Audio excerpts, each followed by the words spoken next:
Hey there. Welcome to the Pine Island Experience podcast. I'm Joanna Anderson with my husband, Trygve. Each of our episodes will be conversations with fellow Pine Islanders. The goal of our podcast is to share with you our experiences, what we have found to be fun, and what makes the Pine Island experience so unique.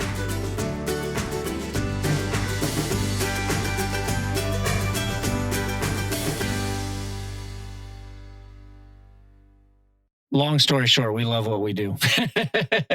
Yeah, we do have fun. Yeah, it's stressful, but it's awesome that him and I just somehow fit together well, and every decision each one of us makes is the same decision the other one would make. Maybe a little different, but it makes it nice having that. So we're able to bite off a little more we can chew, because we know that when we come out of the other side, we're going to be okay, because we're going to take care of each other. And we just have fun doing it. I mean, and there's days where it's like miserable and you're like, how is this? But then you think about it, it's like, this is awesome. This is part of the journey. This is what we love. This is what we chose to do. And this is all going to be worth it. And then that gives you that strength and to get through and be like, what's next? Let's take on the next thing. And to really answer your question, this is our life. This is what we love doing. Occasionally we get out and have some fun, but this is what we enjoy. We enjoy coming here. We enjoy, just doing what we do every day. You were listening to Jay Sanderson of Island Tactical on Stringfellow Road in St. James City. Jay and his business partner, Steve Soloway, speak of what they did immediately after Hurricane Ian and how they recently celebrated a grand opening or reopening of their store. You will hear their dedication to the island and passion for their customers. You will learn their commitment to providing great products and services while loving what they do and having fun. They'll share with you the many plans they have for growth on Pine Island. And now, here are Jay and Steve. Jay and Steven, thank you for joining us. You like Steven or Steve better? Steve. Steve. Normally. Okay. We call him Big Steve. Only when you're mad at him. Yeah, Maybe. if you're mad at Steven Joseph, really. Oh, that's turns good it to up a know. notch. Well, thanks for joining us on the Pine Island Experience podcast. We really appreciate it. We're going to start off with a little bit of background from you, if that's okay. I know that when this, and unfortunately, what hit you was Ian right after you'd moved. And that was about a year ago when you reopened here. You came from Bokeelia. We were in Bokeelia. We opened November of 21. And then, I'll just get right into it. It was just like any other storm. And we locked everything down. We had hurricane shutters and, we secured everything. But just like every other storm, you kind of think, is this the one? Is it not the one? Is it worth, pulling all the firearms out and getting them into a secure location? And then it's a nothing burger. And then we got to spend 2 days getting everything back in. So, then it ends up being the one. And Steve and I don't live far apart. And so first thing we did as soon as the winds calmed down is commandeer a boat and get out here and get the firearm secure and assess the damage. That was requested by the ATF. Yeah, the ATF called us pretty much right away. And we requested an escort out here, but we didn't realize the extent of the damage out here. So we came out to total chaos and pandemonium. When we got home, I think we both a little bit shell shocked. I have some military experience and it wasn't the same, but it was. And so when I got home, I think he had a similar conversation with his family is we got to get back out there. This island needs us. So we came right back. That had to have been very rough. I know they didn't even want people, they wanted you, but they didn't want people with boats even coming, and I heard it was just awful. Well, FEMA wasn't overly helpful. They wanted everyone to get off the island when everyone on the island. This isn't Sanibel, right? Sanibel, they're a little bit, they're not as hardy, right? The people on Pine Island, they were never going to leave. Especially the people that they have their livestock out here. They have their horses out here. They have, they've been here for 100 years, their families. They're not going anywhere. And that was very apparent. And, fortunately, the governor stepped up. But Jay and I, we were running supplies back and forth every day. My aunt and uncle have a place out here, and we were allowed to steal their truck. And fortunately, had a full tank of gas. So We used that to haul materials from Matt Lachey down to the center, and just gave everything away. Yeah, the Wow. caveat is we have a real estate office in Matlacha Isles that's on the water.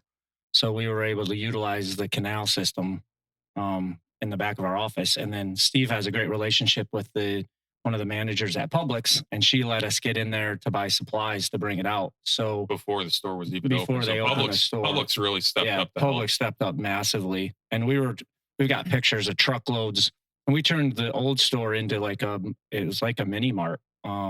Pulled the guns out, pulled the ammo out, gave away what we could, and then got in. We had everything like diapers and cigarettes and beer and food, and we served 4,000 meals out of that store. Yeah, we got a grill from our former partner's house, Nick, and we kind of jerry rigged it and got it back together because it was in like 5 pieces. And then we pulled a propane tank from off the island, and so we were grilling out. Our buddy Nick that owns a mechanic shop up in Cape Coral, he didn't have power, so he couldn't even work on all the cars that were damaged.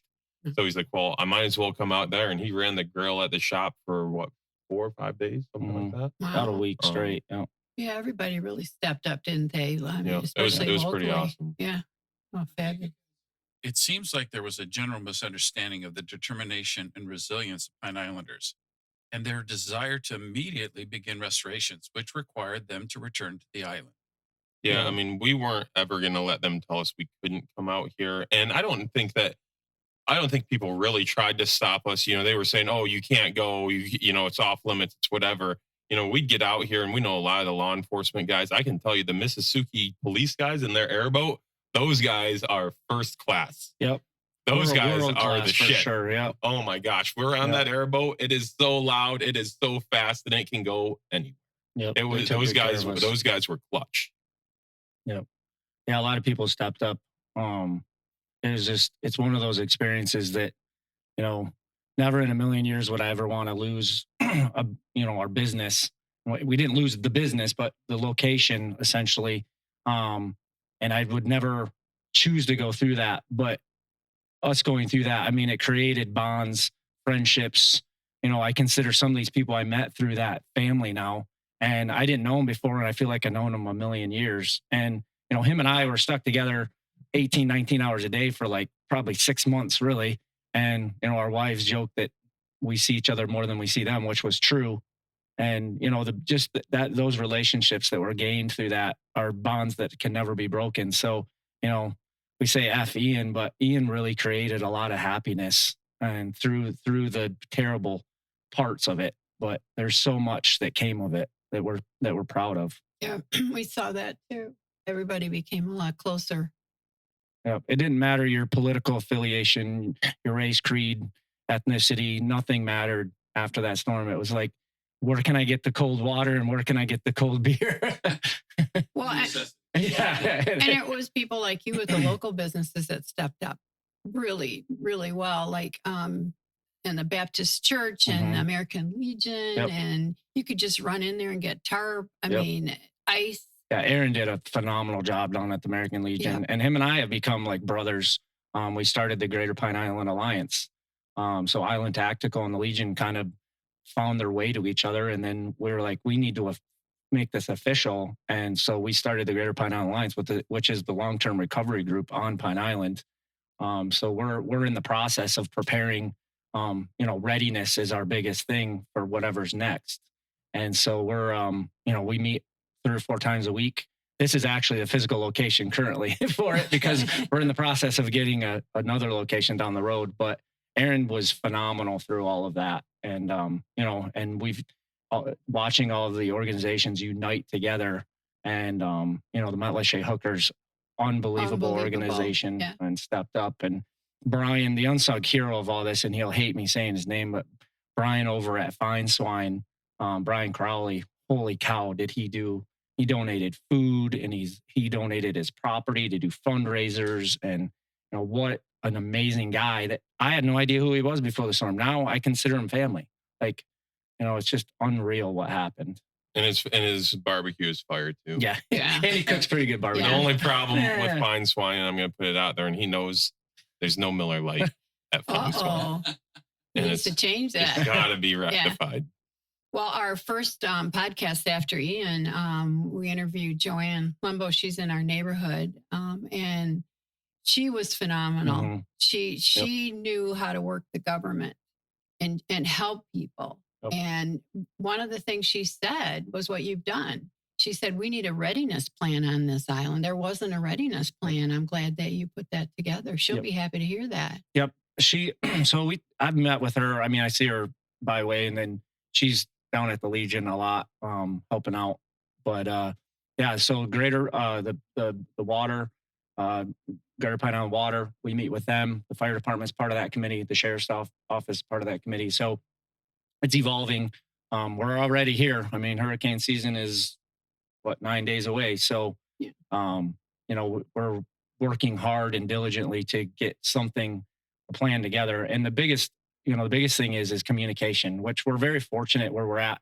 Where Island Tactical is we're centrally located. So we can operate as a non-government EOC. They don't call it an EOC, it's an AOC, Area Operations Center. But where we're at, we can be a central communication center and help get the communication out. Because that was the biggest problem after the storm was we were down here in Bokeelia.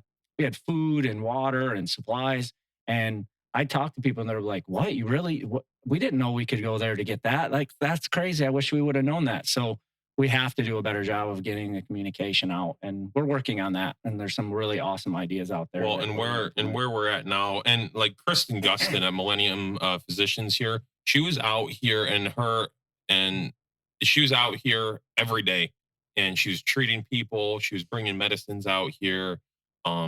Jay spent a day and a half just getting that place up and getting power in there. Brought a space AC that was in my garage out here, so that there was some sort of air conditioner in there.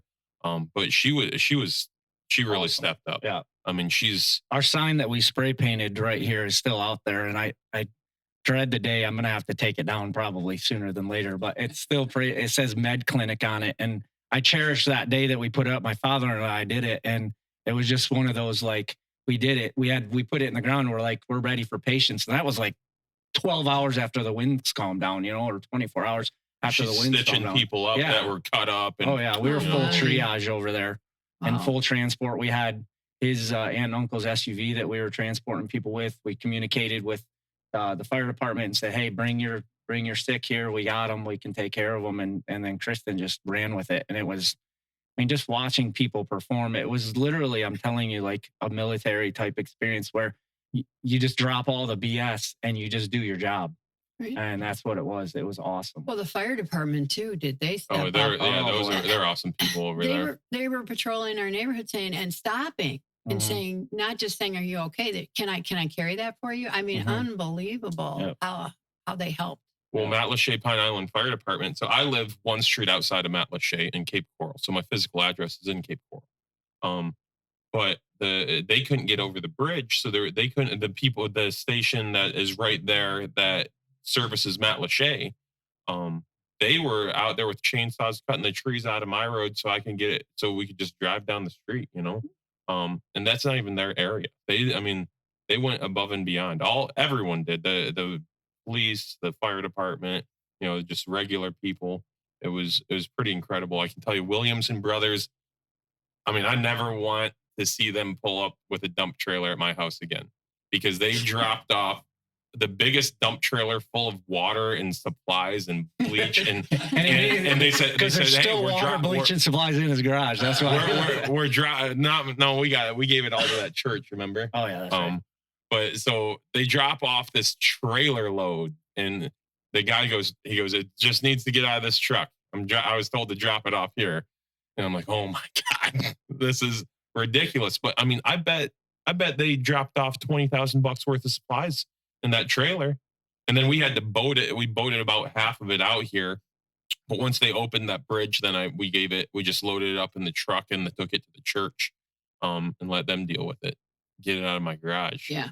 But I mean, I have a 2-car garage that you couldn't walk. It was so full of supplies. From all over the country, toilet paper to dog and cat food, and canned goods, fuel, that pre-mixed fuel that's $100 a gallon. It was, You were helping so many people. but I mean, just everybody.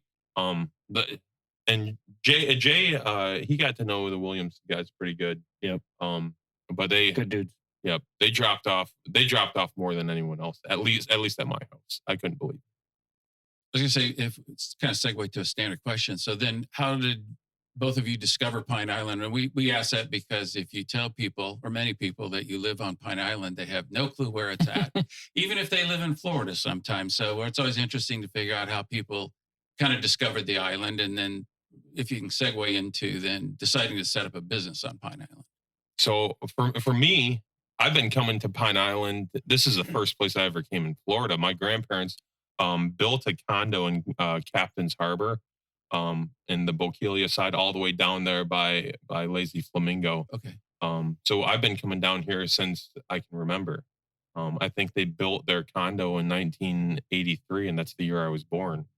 So my youngest memory on Pine Island, I was probably 5 years old, going out in my grandpa's boat, and we'd go out and break down every time. He would never buy a boat that would just run. He would buy boats that would get you out and then you'd get towed back. And I just, to this day, I just can't understand why he didn't buy a motor that worked. But as a 5-year-old, didn't you enjoy that? Yeah. No, it was fine. You didn't have to change the lower unit or you get to the beach and then sit there until you got to stay there until the towboat got there to take you back. So it was good, really good memories out here on the island.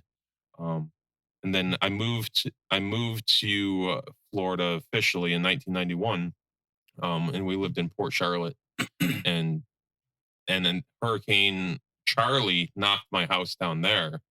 So I moved from Port Charlotte to Fort Myers, then to Cape Coral, and then just working my way out to living on Pine Island. I'm one street away now. So the next move, well, my wife and I, so my older brother's a general contractor and he's going to end up building our house down here. So, I mean, we're building a few other houses out here on the island, and it's super rewarding, just to help people get back, what they've lost. Absolutely. And then how did you get so I'm kind of a nomad. I joined the military after September 11th. And so I lived all different places. I got my teaching degree and then ended up in the Keys teaching, and my parents were snowbirds and they kind of hopped around places. This was like 2008, 2009.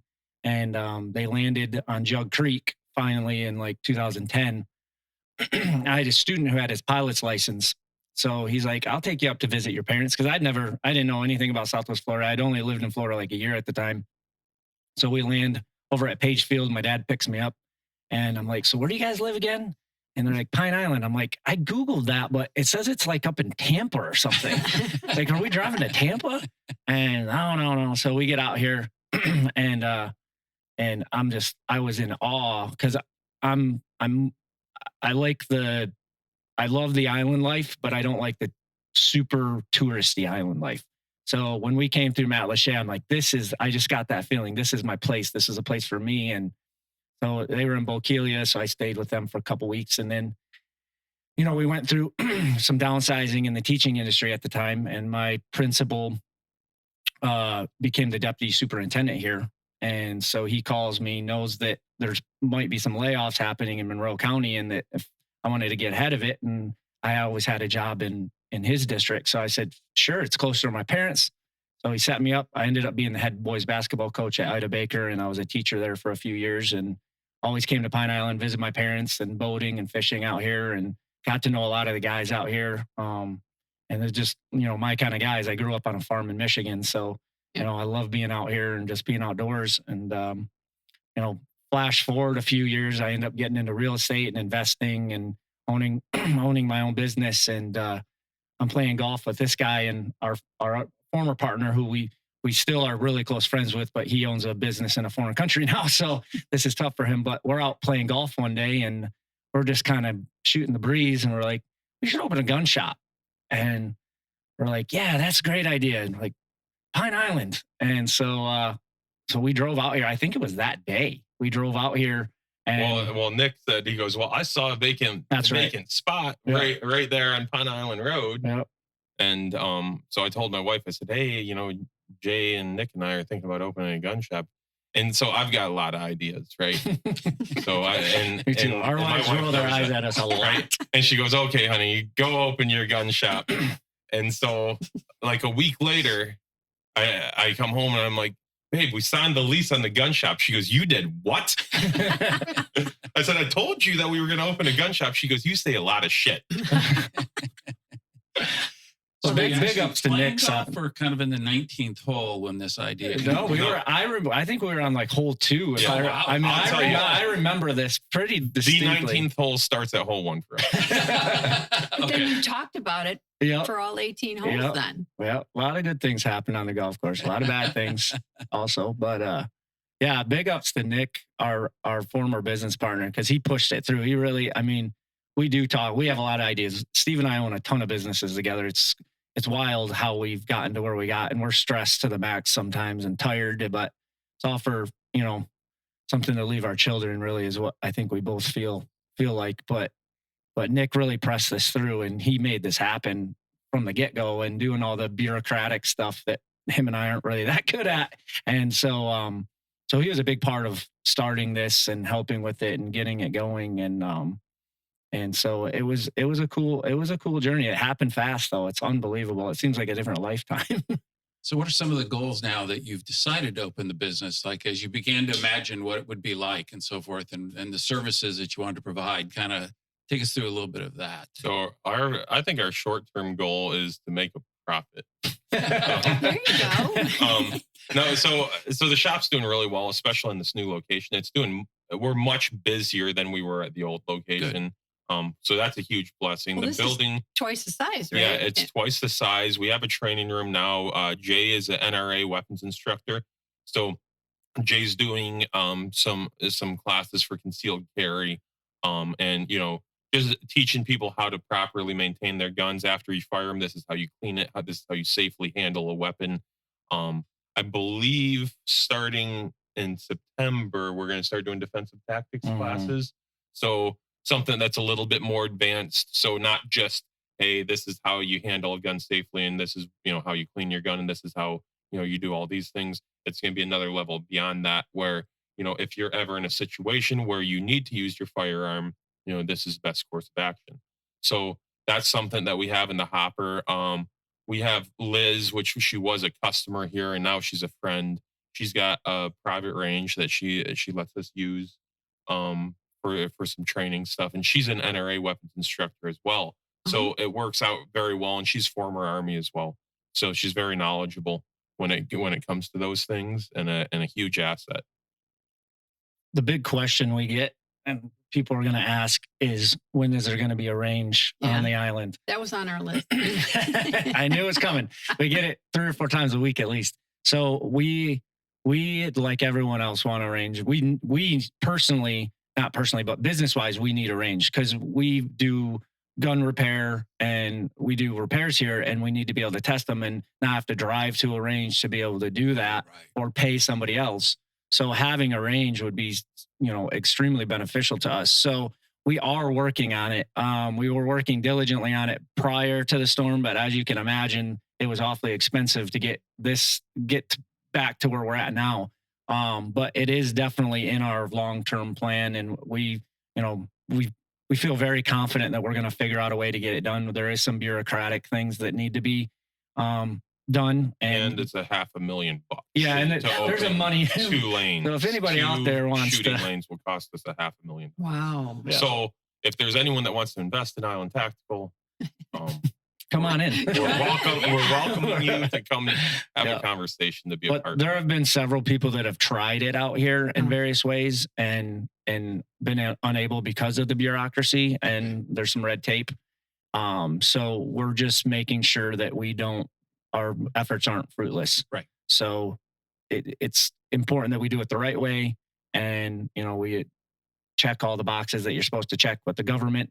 And so we're going through some of that right now, preparing ourselves to when the time comes that we can afford it. we can do it. You're a smart businessman. All your business, I mean, you're being even smarter. Yeah, trying. Yeah. So we can obviously see new firearms, ammunition. You mentioned gun services, classes. Any other service you offer? Do you deal in used weapons or? So we do consignment. We will look at anything. We get some pretty interesting stuff in here. That's kind of one of the things we pride ourselves on. If we're still talking about the gun side of things, because Steve's, I know, itching to talk about the fishing side. Sure. But but one of the things we pride ourselves on is having, kind of an interesting array of guns. And so we're not the traditional gun store. You walk in and you see 30 of the same gun, and it's all black guns. And so we get some pretty cool stuff in here, and we'll take it in on consignment, or we'll buy it straight out from people. So I mean, if you look around, you can see some pretty cool stuff. We got a Tommy gun sitting right behind me. We had another Tommy gun up that is my personal gun that I took home last night, actually. But we've got some pretty cool. If you're a gun enthusiast, some pretty cool stuff. And so, there's some pretty cool guns on the island that guys bring in here. It does seem to be kind of heavily armed in general. We are a cache of weapons. There is no doubt about that. And people just drop in to look, right? Mhm. Oh, for sure. Oh, yeah. And a lot of the guys out here, like the old timers that are on the island, they just come in here to BS with you, right? They're not coming in to buy anything. They just want to chat. And that was our vision from the very beginning. Yep. That was our vision. We want to expand the shop, and our long-term goal is to keep growing it and adding more things. Like we want to bring in kayaks for people that want to do that, stand-up paddle boards, that type of thing. One of the things that Jay and I have been talking about, there's not a dive shop out here. I've been diving since I was 12 years old. And we go down to the Keys and we do free diving for lobster and spear, do some spear fishing and all that stuff. There's nothing like that to service people that want to do that on the island. You got to go to Cape Coral or Fort Myers. So that's stuff that we've been talking about, is bringing in dive gear, getting certified to fill dive tanks, and kind of expanding that. We want to be like a total outdoor store, not like ball and bat sports, but like outdoor, outdoorsman type sports. So, hunting, fishing, boating, all that stuff. Like a Bass Pro Shops, but about a third of the size and way less corporate. That's what it sounds like. Yeah, we don't. Yeah, we are not corporate guys by any stretch. Yeah, we're not looking to have a customer just be a number. We actually want to know the people that are coming in here. And sometimes that's hard if you only come in once every 6 months. But the guys that come in, weekly or every other week, we for sure know those guys, by name, and that's how we want to keep it. Well, I saw your post yesterday about the tent equipment, camping equipment. We do camping and stuff. It's all special order right now, but we get camping equipment in, and we do have guys that order that, and it just makes it easier than having to drive all the way to Bass Pro. You got to go to Estero. You can just come in here and we can have it in a couple days. Wow. And you have a lot of nice apparel. Fishing. Yeah. So the fishing side, I love fishing. Right now, a lot of this stuff is special order. We're never going to be like Pine Island Bait and Tactical or Bait and Tackle. They've got a great selection of all high end stuff. We want to be more of like the average guy, that goes out fishing, that you're not going to spend $1,000 on a rod and reel. We want to just cater to the everyday people. And if you want something super high end and you want to buy it here instead of there, we'll 100% order it for you. But we're not going to carry $700 reels in here. That's just not going to be in our bag. That's something that they do down there, and they do a really great job of it down there. And we're super happy for them to be successful down there. I think who we're trying to cater to is, more of the average guy that they go fishing, once a month or a couple times a month. They're not, living and dying by it.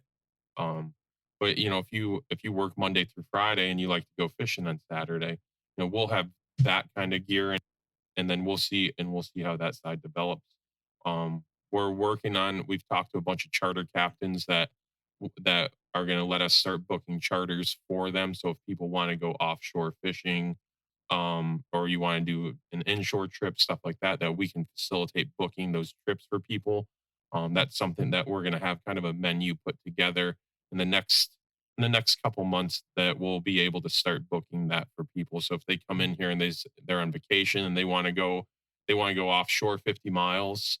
Um, Captain Enzo, he's a he's gonna put you on fish. I mean, I've been out with him several times, and you might not go out, and if you want to catch big grouper and that's what you're going for, maybe it's just not the day for that. But he's going to put fish in the boat. Whether it's mangrove snappers or American red snappers or whatever, he's going to find fish. You're going to catch. Plus, you can probably match people to captains, Right. by what they want. Right, exactly. So if you want to go inshore and you want to like if you want to go on a tarpon trip, we're going to get you with a guy that's what they're doing. If you want to go catch shark, we have a buddy that does beach shark fishing charters, right? So you don't even go on a boat, you just go out and catch shark. And I've seen them take people to the Matlacha Bridge to take them out to, Fort Myers Beach, wherever. Bokeelia. Yeah, he just knows where the shark are at that time, and they get him on the beach, and it's a pretty awesome experience, and people are really into it. Wow. So this year is probably kind of an anomaly with Ian cleanup and so forth. But in the past, did you notice a seasonal bump? I think a lot of what you're referring to seems to be because people like to stay on the island, right? And they like to go to island businesses. So it seems like a lot of this is certainly oriented to the residents are here a lot, but now kind of an expansion into, when I hear like some of those things, it sounds like, you mentioned somebody on vacation kind of thing. So expanding in to take care of some of the seasonal traffic that does exist here. We get a lot of vacationers in here or snowbirds that are not residents. And Okay. because of the current gun laws that we have in the state of Florida, there's some prohibitions for them to purchase firearm. So we get them to come in, but there's nothing they can buy. So kind of the other side of the shop that we've grown into with the apparel and the fishing and kind of, coasted, we sell Costa Del Mars now, sunglasses. So kind of getting into that aspect a little bit for that demographic. So they can still come in and look at the firearms and handle them. And, they can purchase ammo, but maybe not purchase firearm. They can still shop here. And so, from a business standpoint, capturing that demographic that was shopping at our store already, we just now be able to provide some goods and services to them specifically. Mention a little about the gun safety, and if I missed it, my apologies. Do you do concealed weapon or classes in that genre as well? Yeah, yes, sir. So I'm an NRA certified instructor. So right now we're only teaching the basics of pistol safety. It's an NRA certified class. It does qualify in the state of Florida for you to get your concealed weapons permit. It is not the same class you get when you go out to the gun show. Essentially we break it up into 2 days. It's an 8-hour course. We spend about 6 hours in the classroom and about 2 hours at the range. You have to hit 4 targets 5 times each. You get as many shots in as much time as you need to do it. I haven't had a single person not do it. So it's a little intimidating for people that have never shot a gun. I get all sorts of different levels of experience from guys that have been shooting their whole life, have military training and just wanted brush up, or they come with their wife and their wife has never shot a gun before, and we get everybody qualified. And so it's a really, really, really good class. And I love teaching it because it keeps me current. And, being as busy as we are, I don't practice necessarily what I preach all the time. So me teaching that class makes me practice what I preach. My firearms are clean because we clean them every time we go through the class. I bring my own stuff in. So it's cool. And then Steve had mentioned that we're going to be doing some tactical oriented classes in the fall. So I'm going to class this summer to learn and to be qualified to teach those classes. So defensive tactics, defense of the home. I really like to focus on people learning how to use a firearm in what I call a tactical situation. You get yourself into a little sticky situation.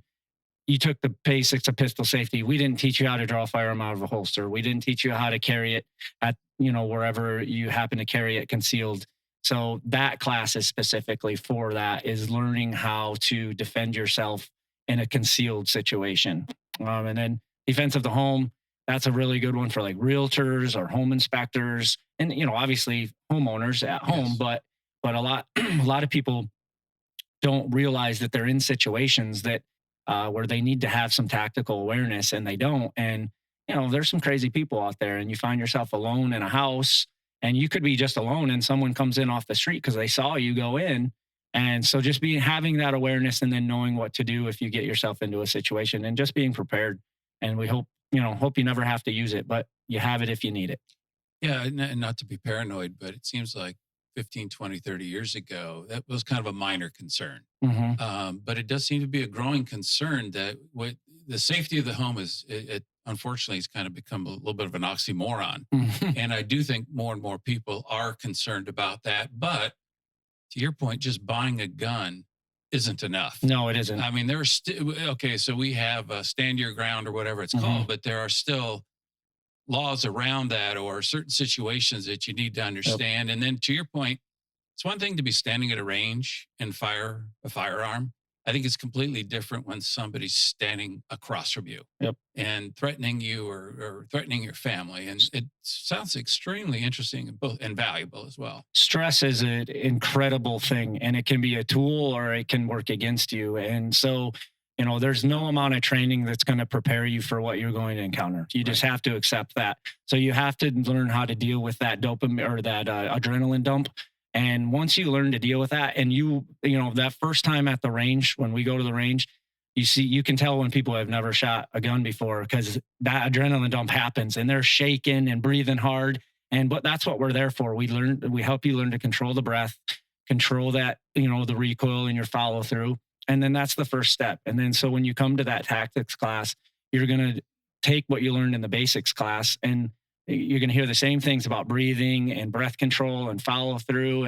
And once you do it a few times and you learn how to deal with that adrenaline dump, and that's really what it is when you're in a stressful situation, you get tunnel vision, and you have, you just have certain bodily functions that happen that you can't control. But once you learn to deal with those, you become very proficient. And then, so when that situation happens, whatever it is, you know how to control that part of it. And then you can react to what's happening in front of you, which is paramount, in whatever situation arises. There's going to be a huge, I'm sure there's a huge need for that right now. And you add to that, people don't want to leave the island. Right. So, well, locally speaking, after the storm, so one of the policies of the fire department and first responders and police are that they must evacuate when their zone is evacuated. So when the island zone was evacuated, they left, and they let people know, you call 911, there's nobody coming. And it's an important thing. It sucks, but it's an important thing, because we can't afford to have something happen to them, because they're no good to us after the storm if they're not able to help. So, it was kind of, you're on your own for a couple of days, because no one expected the bridge to wash out, and it took a little bit of time to get some first responders out here. So learning those things and just having those tools in your toolkit are important for situations like we had locally. And then to speak to your point about the, home statistics and people feeling a little less safe, I think actually the stats have gone down with violent crime and stuff, but because of social media and news and all that, we see a lot more of it, which is fine. I think awareness is awesome. And so if it puts a little bit of fear in you to motivate you to go out and get some training, then great. It's a win-win, because now you have the training, and that could be one life that's saved that, wouldn't have been saved before. So, it's exciting. And, the main thing that we believe here, and everyone, or not everyone, but there's a lot of people that, the last thing we need is more guns or a gun shop or so on and so forth. Our primary goal here is safe gun ownership, because guns aren't going away. So we want to be an advocate for safe gun ownership, and we want to stand for that. We don't want an untrained person owning a firearm. It's your personal responsibility to train yourself and be a responsible gun owner, and we want to walk with you in that journey. Wow, that's fabulous. Well, and I would say that 99.99% of people are never going to need to use a gun for personal protection. Right. But it's a tool that if you ever need it, it's better to have it and not need it than to need it and not have it. Um, I've carried a gun on me every day, everywhere I go, unless it's a prohibited place to carry, um, for as long as I can remember. And I have never one time pulled it out because I was in fear. So I've never needed it. So far to date, I've never needed it. But if there's one time that I'm at church or I'm at the grocery store or getting gas or whatever it is, that there's some psychos in there, um, I'm going to defend myself and the people around me. Um, and so I think that's a decision that people need to make too. If you don't think that you're capable of shooting someone, you should not have a gun. Period. You shouldn't have it on you. Maybe you enjoy sport shooting or going hunting and all that stuff, and that's one thing. If you don't think that you're capable of making that decision when that decision is there to be made, then you shouldn't have a gun because all you're going to do is give the bad guy another gun. So, I mean, that's something that people really have to search their soul, right? And to me, for me, if it's either them or me, it's going to be them, right? And that's kind of where I'm at. And I know Jay's in that same place. It's the last thing that you're ever going to want to do. And if that ever happens, you're probably going to be seeing a therapist for the rest of your life. But, if it means my family's going to be, home safely that night, that's what. So you guys have mentioned multiple businesses. You have family lives. What do you do when you're not working on the businesses and anything for relaxation? You mentioned like in fishing. So fishing out here probably is one of them, but other things that you do when you're not driving the business here. The chicken shack. We have lunch once in a while Yeah, at an actual restaurant. Yeah, Burnt Store Tavern. Yeah. We call it the chicken shack. Yeah, we used to golf a lot. We talk about it all the time, simpler days, but the storm really changed a lot of things. My house took on quite a bit of damage. We had about $160,000 worth of damage. So we're just starting to we just moved into our master bedroom. So that's good. So we're starting to check things off, things that needed to get done that have taken 8 months. We've hired some people recently in our construction company. We hired a production superintendent essentially. And so that's taken a little bit off our plates. So as things get back to, I'm never going to call it normal, but, hopefully we can start doing some of those things again and spending some more time with our family and a little vacation, being maybe. a little more social. Yeah, I think the first day him and I took the same day off was Memorial Day. No, I would say we both Christmas. Didn't work Christmas Yeah. and then Memorial Day. Christmas and Memorial Day. But I mean, I don't mind working. And that's the thing. Like if you hate what you're doing, then it's really tough to work 100 hours a week. But like if I'm here in the gun shop, I like being here. I like talking. Like we have the water treatment company, home water purification. That's a fun business, and you're legitimately helping people be healthier by taking all of the junk that's in our water supply out and giving, I mean, you can tell when you shower that it's better, right? I mean, when you drink the water, it tastes better. So like, that you're helping people with the construction business, you're putting people's lives back together, and that's super rewarding as well. Buying and selling houses, you're people are building their future. And so everything that we're doing, whether it's the real estate brokerage or the construction company, it's all positive, right? And I don't think that we would ever own a business that would like negatively impact someone's life. So it's just rewarding when you can go out and long story short, we love what we do. Yeah. And you like having fun when you do. Yeah, I read that about you. We You do wanna have a fun. good time. Yeah, it's stressful, but it's awesome that him and I just somehow fit together well, and every decision each one of us makes is the same decision the other one would make. Maybe a little different, but it makes it nice having that. So we're able to bite off a little more we can chew because we know that when we come out of the other side, we're going to be okay because we're going to take care of each other. So and we just have fun doing it. I mean, and there's days where it's like miserable and you're like, how is this? But then you think about it, it's like, this is awesome. This is part of the journey. This is what we love. This is what we chose to do. And this is all going to be worth it. And then that gives you that strength and to get through and be like, what's next? Let's take on the next thing. And I mean, to really answer your question, this is our life. This is what we love doing. I mean, occasionally we get out and have some fun, but this is what we enjoy. We enjoy coming here. We enjoy, just doing what we do every day. So maybe remind us of days and your hours so that people that do want to drop by can. Monday through Friday, 10 a.m. to 6 p.m. And then Saturday, we are open 10 to 5. And recently we decided to close on Sundays. We both go to church, and we just decided that that's going to be a day for, if we're going to work, we're going to work from home, but it's going to be a day for family and God. Well, thank you. That was a good way to end, too. Yes, ma'am. So thank you very much, Steve and Jay. Of course. It was wonderful, wonderful time. And we need some learned a gun lot. repair, so we learned something too. We got you.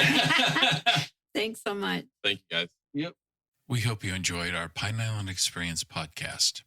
If you have any ideas for us, people to interview, or any comments, please feel free to email them to us at pineislandexperience@gmail.com. That's pineislandexperience, all one word, @gmail.com. Don't forget to like us, and you may subscribe to this podcast using all the major catchers like Apple iTunes, Google Podcasts, and Spotify. Thanks again for listening, and remember, island life is a constant vacation. We'll see you on the next podcast.